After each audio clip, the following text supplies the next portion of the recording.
Mathieu Roque. Tout à fait, je suis d'accord avec ce que dit Joseph, mais la réalité, c'est quelle est la réalité? On est dans l'Essonne. L'Essonne, c'est un département proche de Paris, en Île-de-France, qui est gangréné par l'ultra-violence. Et donc, vous arrivez à la situation ubuesque à laquelle on assiste aujourd'hui, c'est que ce qu'on appelle aujourd'hui les territoires perdus de la République ont généré une école qui elle-même devient un territoire perdu de la République. C'est-à-dire qu'aujourd'hui, vous avez les mêmes problèmes de plus en plus dans certaines écoles que l'on retrouve dans certains quartiers, avec les questions d'ultra-violence, avec les questions de refus de l'autorité. L'ultra-violence, ça a été démontré par un rapport du Sénat en avril dernier, qui démontrait qu'il y avait de plus en plus d'actes d'insécurité et d'ultra-violence dans les écoles, notamment et spécifiquement dans les collèges et les lycées professionnels. Bingo, on tombe sur un collège. Deuxième point, on a aujourd'hui une déliquescence de l'autorité, et je rejoins tout à fait ce qui vient d'être dit. La déliquescence de l'autorité, elle a été faite et conduite par ce qu'on appelle la doctrine du pas de conflit, pas de vague. Parce que l'administration aujourd'hui est faible dans l'éducation nationale pour lutter contre ceux qui violentent les professeurs et qui violentent justement le personnel de l'éducation nationale. Et vous retrouvez finalement avec la situation suivante, c'est-à-dire qu'aujourd'hui, de plus en plus de profs quittent l'école, de plus en plus de personnel de l'éducation nationale quittent l'école. Cette année, l'année dernière, on a enregistré 3000 démissions d'enseignants, lorsque c'est 6 fois plus qu'il y a moins de 10 ans. Qu'est-ce qu'on a raté aujourd'hui? On dit toujours que l'école doit être la priorité des politiques publiques, et pour autant, les profs partent, le personnel de l'éducation commence à partir parce que justement, on est incapable d'enrayer l'insécurité à l'école. C'est un drame absolu pour l'école, je pense. Et Véronique, et je donne la parole à Maxime. Du moins, pas systématiquement. Mathieu Roque. Oui, moi je suis d'accord avec ce qui vient d'être dit. Nous, on avait fait un rapport sur comment gérer les mineurs ultra-radicalisés et ultra-violents. Et ce qu'on a repéré, c'est qu'aujourd'hui, notre doctrine actuellement est complètement archaïque parce qu'on n'arrive plus, on est tellement angélique, on est tellement devenu angélique à l'égard des mineurs, on les excuse tellement que, alors ils ont des comportements de plus en plus violents et de plus en plus agressifs.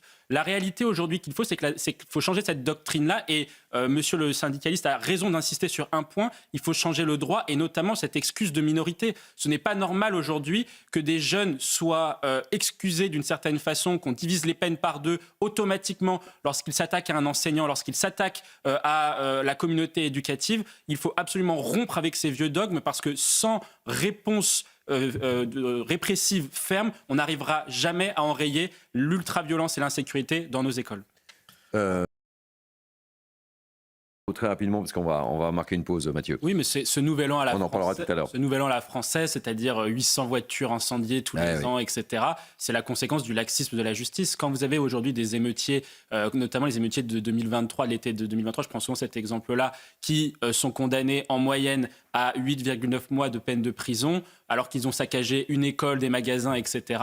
Et ils ont brûlé des voitures. Forcément, quand on fait 8 mois de prison en France, quand on est condamné à 8 mois de prison, on ne va pas en prison. Donc les gens qui ont saccagé les écoles en l'été dernier, enfin l'été 2023, sont dehors. Et donc ce sont vraisemblablement eux qui vont encore une fois s'adonner aux actes de pillage et de vandalisme et aux perturbations de la voie publique lors de la Saint-Sylvestre. Et effectivement, moi je pense qu'il faut à ce titre-là remercier les policiers qui sont véritablement devenus les pompiers de tous les problèmes de la société. Depuis 2015, ils enchaînent. Et pas récompensés à leur juste valeur. Et à leur tâche et à leur mission. Des salaires qui ne sont pas attractifs, etc. Alors que depuis 2015, ils sont sur tous les fronts. Ils nous protègent contre le terrorisme, ils nous protègent contre l'insécurité qui est grandissante. Tous les chiffres d'insécurité sont dans le rouge. Ils nous protègent contre les émeutes. Ils protègent les Jeux Olympiques, toutes les cérémonies. Dès qu'il y a même un match de la CAN, l'Algérie gagne la CAN, il faut mettre des policiers partout dans les rues de Paris. À un moment donné, c'est insupportable. Donc, remercions les policiers. Et effectivement, moi, je m'inquiète de voir une société qui est de plus en plus une société policière, mais qui se justifie aujourd'hui au regard de la montée de l'insécurité dans notre pays qu'on n'arrive pas à enrayer, malheureusement. Est-ce qu'on disait la normalité devient normale au début de sujet? Tout à fait. Et on va vous montrer... Pour faire le bilan, finalement, 2023. d'Emmanuel Macron. On avait travaillé sur cette question-là. Donc Emmanuel Macron a été élu sur deux motifs en 2017. C'était d'une part faire entrer la France dans le 21e siècle et en gros dans l'Union européenne, accélérer le projet européen, etc., etc. Et surtout réformer le pays. Sur les deux points, aujourd'hui, On est 8 ans, on va être 8 ans après, l'année prochaine, on est complètement à l'arrêt, c'est complètement finalement un échec. Pourquoi ? Parce que sur les réformes, je ne reviens pas dessus, c'est ce qu'a dit Véronique, il n'y a pas eu de grandes réformes majeures. Sur la politique économique au début du premier quinquennat n'était pas mauvaise. Le reste ensuite, après, il y a eu le quoi qu'il en coûte, etc.